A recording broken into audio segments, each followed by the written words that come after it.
നമ്മൾ കുറച്ച് സിമിലാരിറ്റീസ് പറഞ്ഞു. ഇനി കുറച്ച് ഡിഫറൻസസ് നോക്കാം.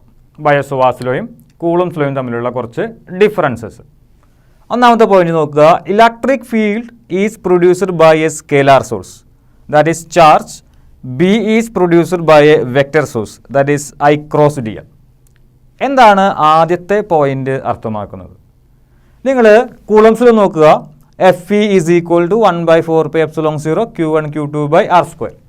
രണ്ട് സ്റ്റേഷനറി ചാർജുകൾ തമ്മിലുള്ള ഇലക്ട്രോസ്റ്റാറ്റിക് ഫോഴ്സ് എന്ന് പറയുന്നത് 1/4πε0 Q1 Q2 divide by R square ആണ്. അത് നിങ്ങൾക്ക് ഒരു വെക്റ്ററിനെ പോലും കാണാനായിട്ട് സാധിക്കുകയില്ല. ഇവിടെ 1/4πε0 ഒരു കോൺസ്റ്റൻ്റ് ആണ്. Q1 Q2 രണ്ട് ചാർജുകളാണ്. ചാർജ് സ്കേലാർ ക്വാണ്ടിറ്റിയാണ്, നമ്മൾ പഠിച്ചിട്ടുണ്ട്. ആർ എന്ന് പറയുന്നത് രണ്ട് ചാർജുകൾ തമ്മിലുള്ള ഡിസ്റ്റൻസുമാണ്. അങ്ങനെയെങ്കിൽ ഇലക്ട്രോസ്റ്റാറ്റിക് ഫോഴ്സിൽ നിങ്ങൾക്ക് യാതൊരു വിധത്തിലുള്ള വെക്റ്റർ ക്വാണ്ടിറ്റീസിനെയും കാണാനായിട്ട് സാധിക്കുകയില്ല. ഇനി ഇലക്ട്രിക് ഫീൽഡ് ഇൻറ്റൻസിറ്റി എടുത്ത് നോക്കിക്കഴിഞ്ഞാലോ, ഒരു ചാർജ് കാരണമുണ്ടാകുന്ന ഇലക്ട്രിക് ഫീൽഡ് ഇൻറ്റൻസിറ്റി എന്ന് പറയുന്നത് 1/4πε0 Q divided by R square ആണ്. അതിൽ Q എന്ന് പറയുന്നത് സോഴ്സ് ചാർജും ആർ എന്ന് പറയുന്നത് ആ സോഴ്സ് ചാർജിൽ നിന്ന് നമ്മൾ എടുക്കുന്ന പോയിന്റിലേക്കുള്ള ഡിസ്റ്റൻസുമാണ്.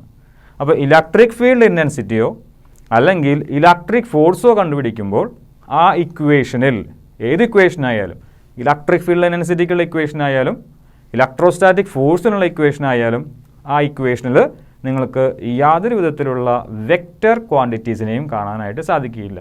അതുകൊണ്ടാണ് ഇലക്ട്രിക് ഫീൽഡ് ഇൻറ്റൻസിറ്റി അല്ലെങ്കിൽ ഫോഴ്സ് രണ്ടും പറയാം is produced by a scalar source, that is charge. അവിടെ ചാർജ് മാത്രമേ ഉള്ളൂ, അത് സ്കേലാറാണ്.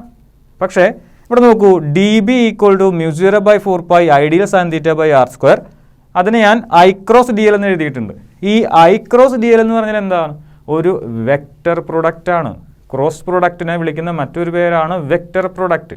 അങ്ങനെയെങ്കിൽ മാഗ്നറ്റിക് ഫീൽഡ് ശരിക്കും ഒരു വെക്റ്റർ പ്രൊഡക്റ്റ് അടങ്ങിയിട്ടുണ്ട്. മാഗ്നറ്റിക് ഫീൽഡിൻ്റെ ഇക്വേഷനിൽ ഒരു വെക്റ്റർ പ്രൊഡക്റ്റ് അടങ്ങിയിട്ടുണ്ട്. നോക്കാം. മാഗ്നറ്റിക് ഫീൽഡ് ഡി ബി എന്ന് പറഞ്ഞു കഴിഞ്ഞാൽ മാഗ്നറ്റിക് ഫീൽഡാണ്. Magnetic field is produced by a vector source, that is I cross D L. ഇതാണ് നമ്മുടെ ആദ്യത്തെ ഡിഫറൻസ്. ഇനി രണ്ടാമത്തെ പോയിന്റ് നോക്കാം.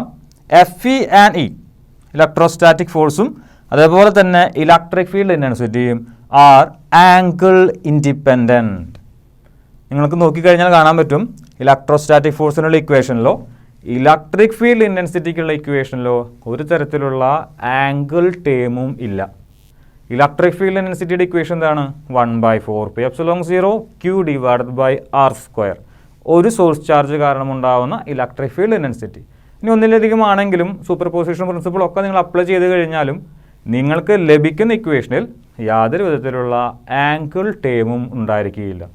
ഇലക്ട്രോസ്റ്റാറ്റിക് ഫോഴ്സിൻ്റെ ഇക്വേഷനിലും യാതൊരു വിധത്തിലുള്ള ആംഗിൾ ടേമും ഇല്ല. അതുകൊണ്ട് ഇലക്ട്രോസ്റ്റാറ്റിക് ഫോഴ്സും ഇലക്ട്രിക് ഫീൽഡ് ഇൻറ്റൻസിറ്റിയും രണ്ടും ഇലക്ട്രോസ്റ്റാറ്റിക്സ് എന്ന് പറയുന്ന ബ്രാഞ്ചിൻ്റെ കീഴിൽ വരുന്നതാണ്. രണ്ടും ആംഗിൾ ഇൻഡിപെൻഡൻ്റ് ആണ്. പക്ഷേ മാഗ്നറ്റിക് ഫീൽഡ് നോക്കൂ, സൈൻ തീറ്റയുണ്ട്, തീറ്റയുണ്ട്, ആംഗിളുണ്ട്. അങ്ങനെയാണെങ്കിൽ D B or magnetic field is angle dependent. ഇതാണ് രണ്ടാമത്തെ ഡിഫറൻസ്. ഇനി മൂന്നാമത്തത് direction of F E or E. F E എന്ന് പറഞ്ഞു കഴിഞ്ഞാൽ ഇലക്ട്രോസ്റ്റാറ്റിക് ഫോഴ്സ് ആണ്. ഇ എന്ന് പറഞ്ഞു കഴിഞ്ഞാൽ ഇലക്ട്രിക് ഫീൽഡ് ഇൻറ്റൻസിറ്റി ആണ്. Is along the line joining the two charges or the line joining the source charge and the reference point. അതായത് രണ്ട് ചാർജുകൾ തമ്മിലുള്ള ഇലക്ട്രോസ്റ്റാറ്റിക് ഫോഴ്സ്. ഞാൻ രണ്ട് ചാർജുകൾ വരയ്ക്കാം. ഇതിപ്പോൾ നമ്മുടെ ഒന്നാമത്തെ ചാർജാണ്, ഇത് രണ്ടാമത്തെ ചാർജാണ്, ഇത് Q1, ഇത് Q2 ആണ്. രണ്ടും തമ്മിൽ സെപ്പറേറ്റഡ് ആണ്, ആർ ഡിസ്റ്റൻസിൽ സെപ്പറേറ്റഡ് ആണ്. ഇവർ തമ്മിലുള്ള ഫോഴ്സ് ഓഫ് അട്രാക്ഷനോ അതല്ലെങ്കിൽ ഫോഴ്സ് ഓഫ് റിപ്പൾഷനോ ആ ലൈനിൽ കൂടിയാണ് ആക്ട് ചെയ്യുക. ഇനി ഒരു ചാർജ് കാരണം, ഇപ്പം ഞാനിവിടെ സോഴ്സ് ചാർജ് എടുത്തിട്ടുണ്ട്, Q എന്ന് പറയുന്ന സോഴ്സ് ചാർജ് എടുത്തിട്ടുണ്ട്. അതിൽ നിന്ന് ആർ ഡിസ്റ്റൻസ് അകലെ ഒരു പോയിന്റും എടുത്തിട്ടുണ്ട്. ആർ ഡിസ്റ്റൻസ് അകലെയാണ് പോയിന്റ്. ആ പോയിന്റ് P എന്നതാണ് പോയിന്റ്. ആ പോയിന്റിൽ ആക്ട് ചെയ്യുന്ന ഇലക്ട്രിക് ഫീൽഡ് ഇൻറ്റൻസിറ്റി അല്ലെങ്കിൽ ഇലക്ട്രിക് ഫീൽഡ് ആ ലൈനിൽ കൂടി തന്നെയാണ് ആക്ട് ചെയ്യുക. അപ്പോൾ electrostatic force between two charges acts along the line joining two charges. ഇനി electric field due to a source charge and the direction of that electric field is also along the line joining the source charge and the reference point. P എന്ന് പറയുന്ന പോയിന്റിന് വിളിക്കുന്ന പേരാണ് reference point. Okay. അപ്പോൾ electrostatic ഫോഴ്സും electric field ഇൻറ്റൻസിറ്റിയും അല്ലെങ്കിൽ electric ഫീൽഡും ഒക്കെ ഒരു ലൈനിൽ കൂടിയാണ് ആക്ട് ചെയ്യുന്നത്. പക്ഷേ ഡി ബിയുടെ ഡയറക്ഷനോ നമ്മൾ ഫീച്ചേഴ്സ് ഓഫ് ബയോസോവാസിലോ പറഞ്ഞപ്പോൾ ഒരു പോയിന്റ് നമ്മൾ പഠിച്ചിരുന്നു.